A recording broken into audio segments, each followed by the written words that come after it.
5টা বাস ছেড়ে এসেছি, আমাদের সবগুলো বাস এখন এসে পৌঁছায় নাই। কিন্তু বৈষম্য বিরোধী ছাত্র আন্দোলন আজকে এত বেশি জনতার জন্ম হয়েছে যে আমরা যে ঐক্যবদ্ধ আছি সারা দেশের মানুষকে আমরা টাঙ্গাইলের সবাই অপশনে দাও, টাঙ্গাইলের ব্যান্ড আলার সবাই অপশনে দাও। আন্দোলনের সময় 60,000 ছাত্র জনতা টাঙ্গাইলে 4 তারিখে সর্বশেষ আন্দোলন করেছিল। 6 জুলাই থেকে টাঙ্গাইলে আন্দোলন শুরু করে বিজয় পর্যন্ত টাঙ্গাইল মাঠে ছিল। টাঙ্গাইলের জন্য শুভকামনা রইল।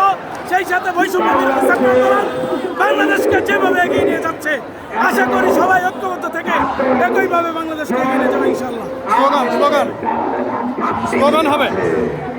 এই দিল্লি না ঢাকা।